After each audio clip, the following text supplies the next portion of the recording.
شما اگر بری و بررسی کنی ببینی اگر بخوای سلامتی توی یک سطحی از استاندارد باشه باید چی کار بکنی، به 3 مورد میرسی که من بهش میگم مثلث سلامتی، به خاطر اینکه مثل 3 رأس مثلث نبود هر کدومش باعث میشه که تو از اون سطح استاندارد پایین‌تر بیای. اولین و مهمترینش که خیلی در موردش صحبت میشه تغذیه خوبه.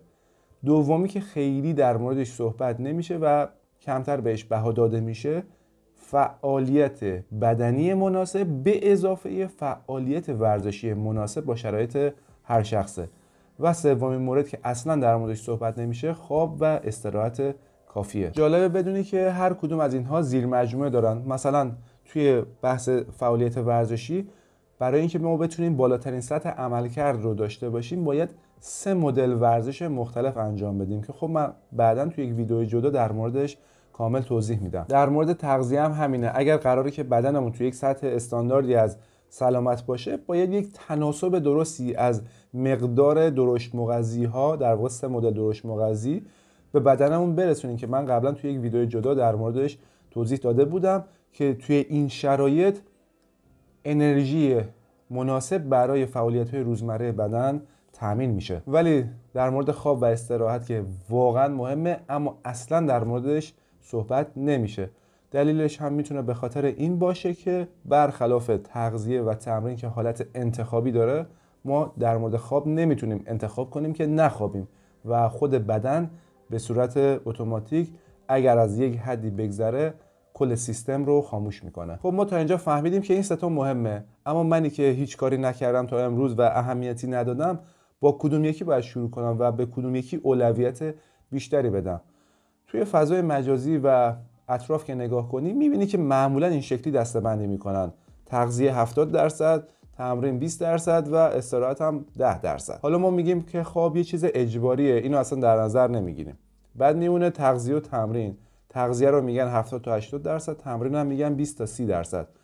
به نظر من کاملا این مورد اشتباهه و این مدل دسته‌بندی، چون اگر قرار باشه درست دسته‌بندی کنیم اول از همه میشه خواب، به خاطر اینکه ما شاید 2 روز یا 3 روز تمرین نکنیم اتفاق خاصی نیفته، تغذیه‌مون درست نباشه اتفاق خاصی نیفته، اما اگر 2-3 روز نخوابیم کل سیستم به هم میریزه و توی اولویت اولمون قرار میگیره.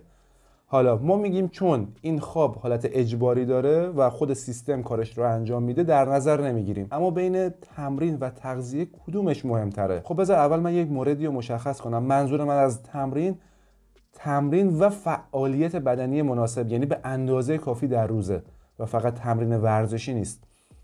حالا اگر ببینیم کدوم یکیش مهمتره، این اصلا سوال درستی نیست به نظر من، یعنی دسته‌بندی درستی نیست، به خاطر اینکه جفتشون مهمن و نبود هر کدومشون میتونه سلامت ما را به شدت تحت تاثیر قرار بده. اما سوال درست اینجاست که ببینیم کدوم یکی اولویت بیشتری داره، که به نظر من جواب درست قطعاً تمرین و فعالیت بدنی مناسبه. اما چرا؟ وقتی در مورد اولویت بندی صحبت میکنیم در واقع منظورمون اینه که کدوم عامل میتونه تأثیر بیشتری بر بقیه عوامل بذاره.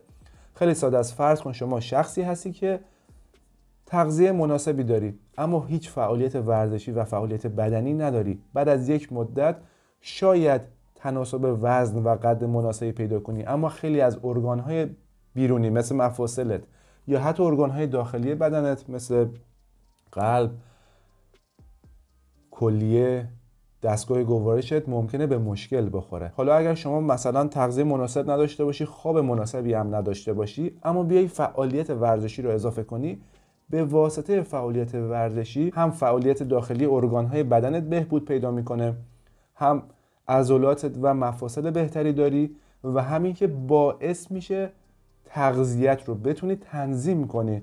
خیلی وقت هست وعده قبل باشگاه، وعده بعد باشگاه، در طول روز بیشتر به تغذیت فکر میکنی و علاوه بر اون اثری که فعالیت ورزشی روی بدنت میذاره باعث میشه که حتی خوابت هم تنظیم کنی و اینکه خواب بهتری رو تجربه کنی. حالا ما توی یک لول بالاتر وارد باشگاه بدنسازی میشیم، اونجایی که صحبت ساخت عضله است.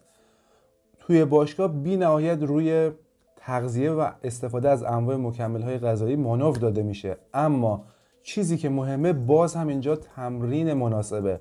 خیلی‌ها رو من توی باشگاه دیدم و حتما خودت هم دیدی که تغذیه عالی دارن، حتی از مکمل هم استفاده میکنن، اما تمرین مناسبی ندارن و اون نتیجه‌ای که میخوان رو نمیگیرن. حتی این افراد اگر اون تغذیه رو حفظ کنن اما تمرین رو کنار بگذارن، نتیجهش خیلی واضح و مشخصه و بدن به سرعت افت میکنه. اما اگر شما یک تغذیه معمولی داشته باشی ولی تمرینت عالی باشه، باز هم پیشرفت خودت رو میبینی. اگر اینجا حالا بیایی و تغذیت رو متناسب با مقدار فعالیتت بکنی و کاملا یک رژیم خوب داشته باشی، اون موقع است که پیشرفت چشمگیرت رو میبینی. و یه مورد دیگه هم که خیلی اتفاق میفته اینه که خیلی از بچه‌ها هستن نه تغذیه خوبی دارن و نه خواب خوبی، میان باشگاه، به واسطه تمرینی که دارن انجام میدن تغذیهشون تنظیم میشه، وعده‌هاشون رو رعایت میکنن و از اون طرف به خاطر خستگی که اتفاق میفته خواب بهتر و عمیق‌تری هم تجربه میکنن. پس میتونیم بگیم که ورزش و تمرین مناسب میتونه اولویت داشته باشه، چون تنظیم کننده بقیه عوامله. به نظر من بحث تغذیه و در کنار اون مکمل‌های غذایی واقعا مهمه و واقعا میتونه تاثیرگذار باشه، اما بیش از اون چیزی که باید بهش بها داده شده که یکی از دلایلش میتونه قطعاً بحث اون پول درگردش توی این صنعت باشه. چون وقتی میای نسل‌های قدیمی‌تر رو بررسی می‌کنیم می‌بینیم که اون موقع خیلی بیشتر غذا می‌خوردن اما درصد چاقی کمتر بود و سلامت عمومی سطح بالاتری داشت. دلیلش رو من توی این ویدیو کامل توضیح دادم که امروز خیلی کم بهش اهمیت داده میشه.